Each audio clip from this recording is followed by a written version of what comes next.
Thing we're going to do is we're going to ask ourselves, do we have an integral rule? And we do not have an integral rule for this function.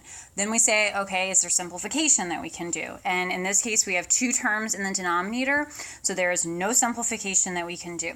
Now, then we say, okay, maybe u substitution will work. Now, remember, if you're trying u substitution, if there's ever a toss-up between, okay, should I pick the numerator, should I pick the denominator, who knows what I should pick, you pick the denominator. So I'm going to start off my u substitution attempt at picking the denominator, which is our sine x plus cosine x. Now, our du, we take the derivative of sine and cosine. And again, sine and cosine, those are the ones you got to be really careful about what's negative, what's positive. So is dc negative? If you differentiate cosine, that's when you are going to get a negative sine x. Sine is just going to become cosine x. And then we have our dx. All right, so this is our definitions for u and du. So we start off with just the u definition. All of this sine cosine is going to get replaced with u. Now, as an intermediate step, let's see what we're working with here. So we have the u that's going to get replaced in the denominator. Now, in the numerator, we have sine x minus cosine x dx. Now, if you look at the relationship between the current numerator and the du, you'll see that you have a positive cosine, here you have a negative, over here you have a negative sign, and you have a positive. So you are off by a negative. So things would be fine if you had the same signs, but here you're off by a negative. So that tells us that we want to factor out a negative from du, because we're trying to get our du to look like something that's in the numerator. So if I factor out a negative, that's going to change the sign for cosine and sine. So that's going to be negative cosine x now plus sine x dx. Now, the good news is that this looks very similar to our numerator, because now we have the negative cosine, we have the positive sine, so we're just off by this negative. So I can multiply all of this numerator by a negative. Now, of course, if I do that, that's going to change the sign of the integral, so I have to balance it out with putting another negative here. All right, so now what will happen is all of this numerator will collapse down by definition to become du, and then that's over u. All right, now we still have the negative coming in front of the integral, we still have the integral sign, and in this particular problem we had bounds from 0 to pi over 3. So we can't forget about those bounds, but now that we're in terms of u, our bounds are no longer going to be x is equal to 0, x is equal to pi over 3.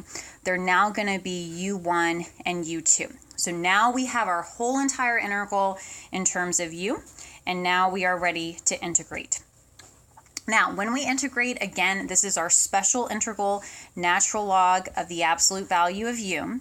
The negative comes straight down, and then we have our bounds u1 to u2. Now, once we integrate, then we are going to substitute back, and we're going to use the fact that u is equal to sine plus cosine. So we'll have negative natural log, absolute value, sine of x plus cosine of x. And then now that we're back in terms of the original variable, we're going to go back in terms of the original bounds. So we'll have the bounds from 0 to pi over 3.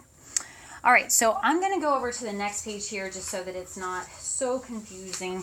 So our next step is that we're going to plug in the upper bound minus the lower bound by the fundamental theorem of calculus. So this upper bound will be pi over 3. So we'll have natural log sine of pi over 3 plus cosine of pi over 3 minus, and then all of the lower bound plugged in. So again, upper minus all of the lower in bracket.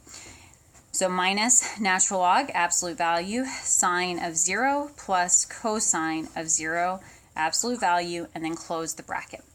All right, so let's evaluate our sine of pi over 3 and our cosine of pi over 3.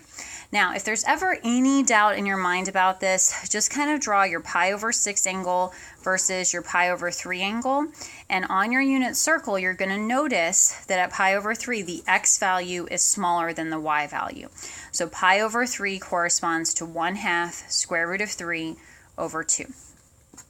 So we'll have natural log and the negative, of course, and so sine of pi over 3 is going to be square root of 3 over 2, and then our cosine of pi over 3 is going to be 1/2. Now, we then have minus, and then in our bracket, we have minus natural log.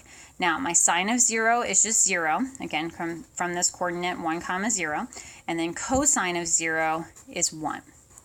Now, this natural log of 1 is one of those that I really want you to know. Natural log of 1, that is just 0.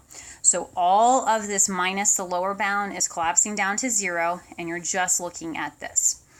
All right, so what I would do at this point is try to simplify, and you can simplify by, of course, dropping the absolute values because, again, all this is positive, and then maybe write this as like square root of 3 plus 1 over 2.